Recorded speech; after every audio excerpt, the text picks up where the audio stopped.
Breaking right now, an extraordinary courtroom verdict. Prince Harry has lost his £50 million case against the Daily Mail, but today, as he arrives for a speech at Chatham House, the moment this devastating verdict is announced, I can tell you, he has also lost his reputation. It's quite possible that the Daily Mail could now seek revenge on Harry and go after him for more millions, because they've been dragged through the mud on this one. I can legally say Prince Harry, a known liar. Or, if I was kind, Prince Harry, a known serial memory variant. Not only Prince Harry personally, but also now the Invictus Games are in serious financial trouble.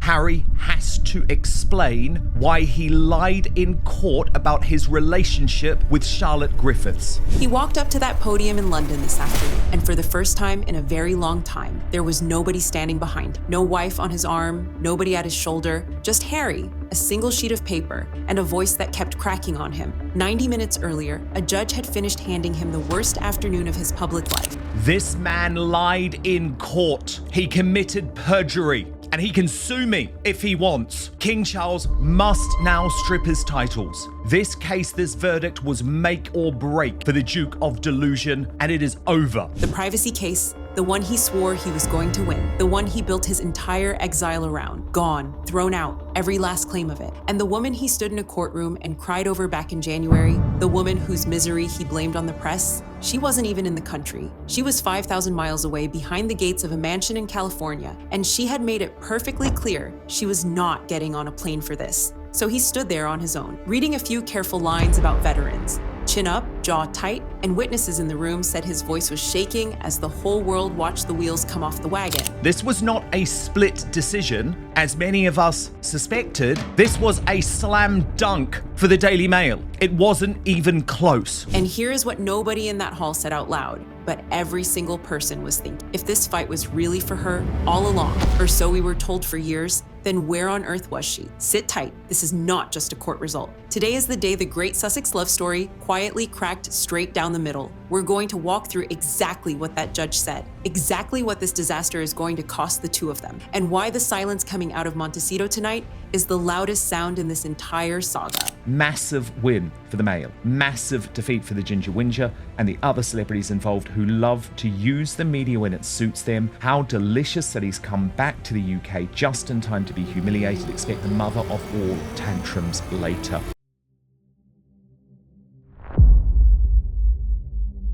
Prince Harry claimed that he had never met her, that he didn't know her, in order to try and destroy her career. Of course, I believe one of the most devastating moments in this case was the final day when the Daily Mail, the most astonishing personal Facebook messages exchanged between Griffiths and Prince Harry, in which it was very clear the two had had an intimate relationship that Charlotte had never previously publicly disclosed. Let's be honest about the size of what happened here. The headlines are being almost too polite about it. This was not a narrow loss. This was not a "we'll be back on appeal" loss. The judge went through the claims one by one, and there were dozens upon dozens of them, and he swept the entire lot off the table. Not one survived. Not one. So, in a summary of his damning 436-page judgment, Mr. Justice Nicklin said the claimants had completely failed to prove their pleaded allegations of unlawful information gathering, and therefore their claims were completely dismissed. The High Court rejected the claimants' attempts to prove their allegations by broad inference. Harry and 6 other big names had accused the publisher of the Daily Mail of the darkest sort of snooping there is. Tapped phones, bugged homes, private lives prized open by hired hands working in the shadows, grave accusations stretching back years and years.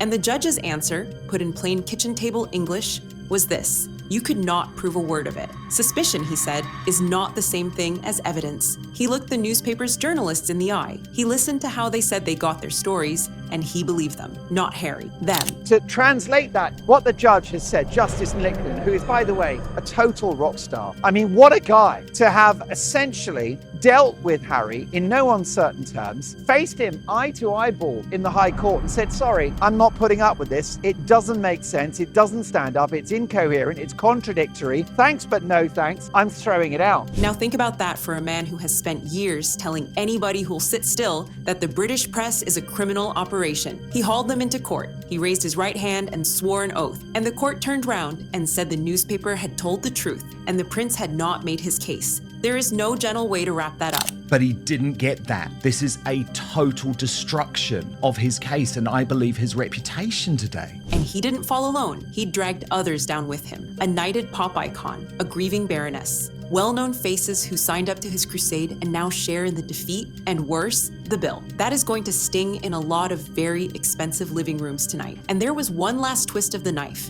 and it came from the newspaper's own former editor. The problem I've got with him is he keeps on trying to destroy other people's lives. I mean, Charlotte Griffiths and Katie Nickel, they're people I've known personally, right? Years and years and years ago, we were both on the beat together. They are honest women. I mean, Katie has just gone through her own cancer battle. They both are mothers. This idea that he wanted to destroy them is quite shocking to me. And he reminded the world of something Harry would much rather forget, that his mother, Diana, had liked the mail. It had been her paper. It had taken her side in the hardest days of her marriage. So here is her son, waging a holy war on the one title his mother once trusted, and losing it in the most public way imaginable. Had Diana been watching this afternoon, she would not have known whether to laugh or to weep. He said, "You're very good at smearing the living," to Harry. Yikes, you're even better at smearing the dead. This is his first real hiding. He'd beaten one publisher before, he'd settled with another, and walked around wearing those wins like campaign medals.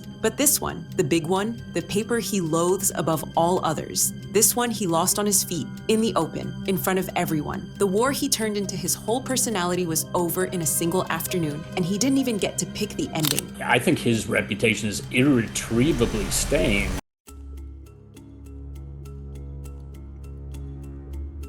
Now here is the part that should turn your tea stone cold. When a man walks into the fight of his life, your eye goes straight to the person who is meant to be right beside him. And Meghan was not beside him. She wasn't in that courtroom through the spring. London this week? Not a chance. Nowhere near him at all. She was at home, behind the gates, in the sunshine, getting on with her day. And do not let a single soul tell you this was some sad little accident of the calendar. She did not miss the flight. She weighed the whole thing up on her own kitchen scales. And she chose the sofa in Montecito over standing next to her husband on the day his life's crusade came crashing down. The cheek of it. because regardless of what everyone says, Meghan Markle was actually very reluctant for Prince Harry to press ahead with this case, and I think for very good reason. The official excuse is security, that she simply cannot set foot in Britain without the protection she insists she is owed. How convenient that. This is a woman who will fly to a wedding at the drop of a hat. A gala? She's there. Any red carpet on earth with her name on the invitation, she will cross an ocean for. The one trip she could not make? Standing behind Harry when he needed nothing more complicated than a hand on his shoulder.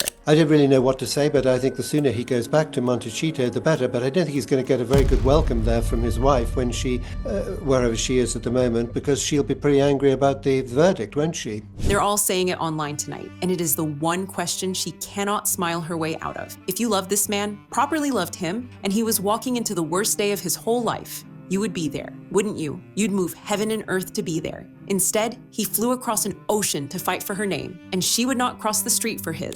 A lot of the things he says don't seem to come from his head. They seem to be put into his head by his wife. Meghan speak, you can often tell that when he's making public statements. And she knew. This verdict had a date stamped on it, fixed weeks ago. She knew he would be standing in that hall the very moment the judgment dropped. A plane ticket and a free afternoon were all it would ever have taken, and she chose not to lift a finger. Remember the picture from January when he broke down in that witness box? Voice crack, blaming the press for making his wife's life an absolute misery. He was fighting, he told them, for her. 6 months on, the fight is lost, and the wife it was all for could not be bothered to watch. And then there was the whole business about, this has been a terrible burden on Meghan. He had no idea who Meghan was at the time these events took place. Let that settle for a moment. We will come back to it.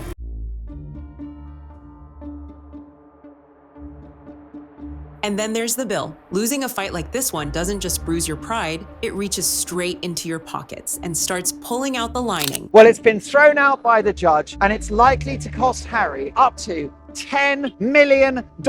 It is money that he simply hasn't got. Here's how it works in this country. When you drag somebody to court and you lose, you don't just pay your own lawyers. You help pay theirs too, and this trial ran for weeks, with the most expensive legal talent money can rent lined up on both sides. So we are talking about a mountain of a number here, the kind with an awful lot of zeros parked on the end of it. Probably you're going to have to divvy up the lawyer's fees. Unlike in the United States, in the UK legal system, the losing party pays for it may all. well be responsible for a huge portion of the prevailing party's legal fees. So I think that's what this future hearing is probably about. Now sit with the irony of that for a second, and do savor it. Harry marched into that building to punish the Daily Mail, and he is limping out of it having to help write the Daily Mail a check. The very paper he vowed to bring to its knees is now going to be partly paid for out of his own account. You couldn't make it up. He wanted to make them pay for every word they ever printed about him. Instead, he is the one reaching for the checkbook, and they are the ones cracking open the champagne. So the loser has to pay the winner's fees. So this will be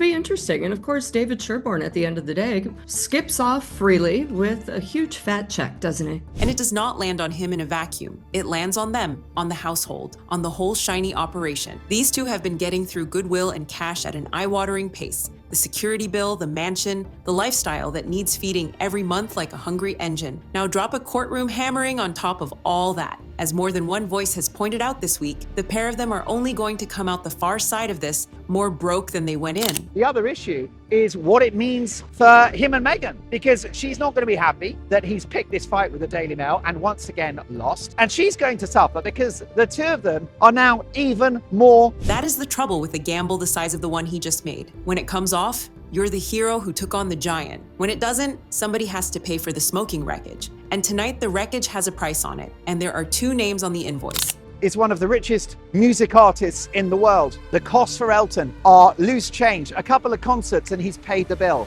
Harry has not got that.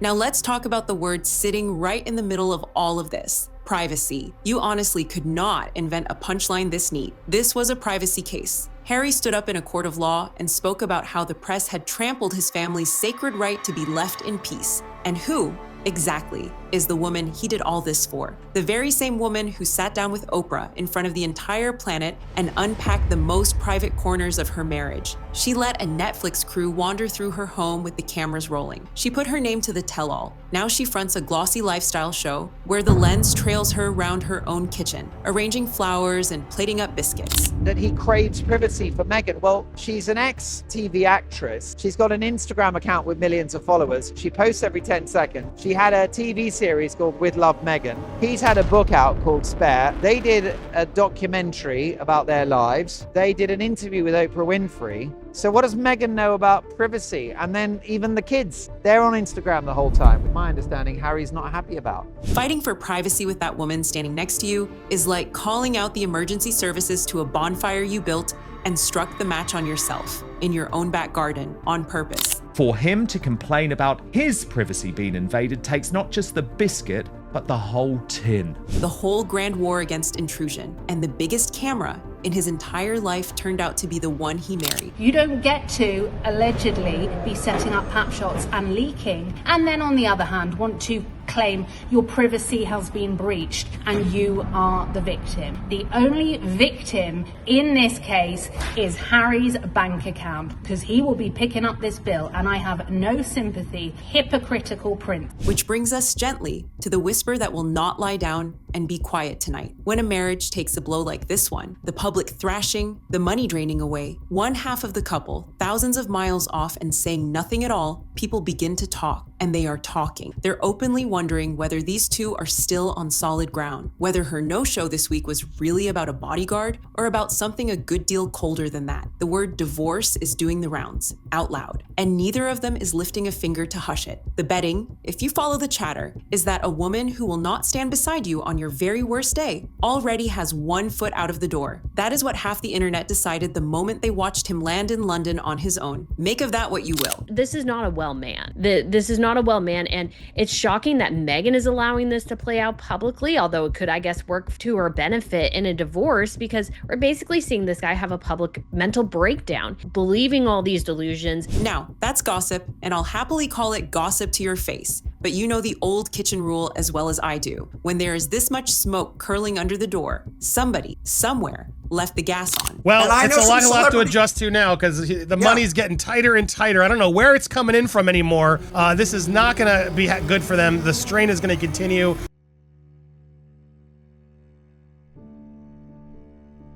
And if you were quietly hoping his family might catch him on the way down, think again. Harry came to London this week hoping for two things: a win in that courtroom and a warm word from his father. He got neither. The palace door, which, or so we're told, had cracked open for a moment, was quietly and firmly shut again. No room for him at Buckingham Palace this trip. No cozy, camera-ready reunion. Nothing. But with the full backing of his son, the heir to the throne, Prince William, the king this morning said, "Hell no. The door to Buckingham Palace is slammed in your face, Harry, and Meghan too, I think is the beginning of the reclaiming of Charles's power here." His father, the king, kept his distance. His brother William got on with his own day just a few miles across the very same city and did not so much as turn his head. A royal aide said the king's patience snapped. He wants to be a loving father and grandfather, but that was being tested beyond endurance. He is not willing to be pushed around, nor to indulge a constant state of... And the grandchildren the king has not laid eyes on in years stayed exactly where they were, in California with their mother.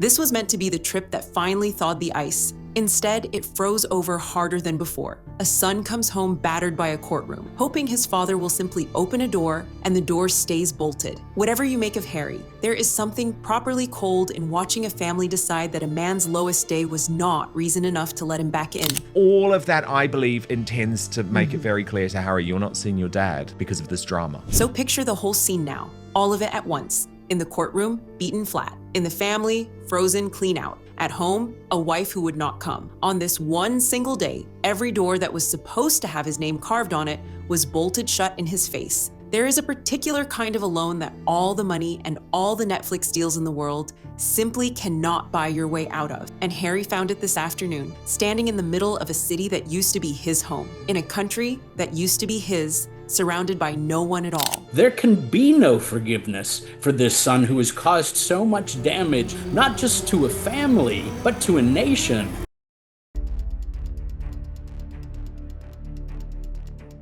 So let me finally say the thing this entire day has been circling around. For years now, we have all been sold a love story. Two people so devoted, so hopelessly in love, that they were willing to give up a kingdom just to be together. He walked away from his country, his title, his family, the lot of it. And we were told again and again that it was for her, for their love, for their peace. Well, today the bill for that beautiful story finally landed on the mat, and look who was standing there, all alone, to pay it. Him, reading a shaky little speech in a half-empty hall, as the woman he supposedly sacrificed a throne for sat 5,000 miles away and let him soak up the blow entirely by himself. That is not a partnership. I'm sorry, but it simply is not. A partner gets on the plane. A partner is standing on those courtroom steps, holding your hand whether the cameras are there or not. What we all watched today was one person carrying the full, crushing weight of a decision the two of them made together, as the other one stayed home, kept her brand spotless, and quietly kept every one of her options wide open. The sheer audacity of it, honestly. He took on the entire world for her, and the moment the world finally swung back and knocked him down, she was nowhere to be found. If that doesn't tell you precisely where this marriage is standing tonight, then nothing ever will. Here is another reason, I don't mean to be unkind, but here is another reason why the world thinks Prince Harry is a loser. I don't know how else to say it. The judge has had his say, the palace has kept its silence, and somewhere behind the gates in Montecito, a telephone is ringing tonight, and we will all find out soon enough whether anybody bothers to pick it up. This is nowhere near over. The costs still have to be added up, the appeal still has to be weighed, and that marriage, well, keep your eye on that one. I think he's an empty shell of a man today. So tell me what you make of it. Did Meghan abandon this man at the very moment he needed her most? Or is there a version of tonight where she's the clever one, the one who saw the crash coming and made sure she was a safe 5,000 miles from the impact? Drop your verdict down in the comments. I read every single one of them. Hit that like button. It genuinely helps this channel reach more people who care about these stories. And do subscribe. There is a great deal more coming this week. The next one lands in a couple of days, and it's all about what is really going on behind those Montecito gates as Harry licks his wounds. You'll want to be here for it.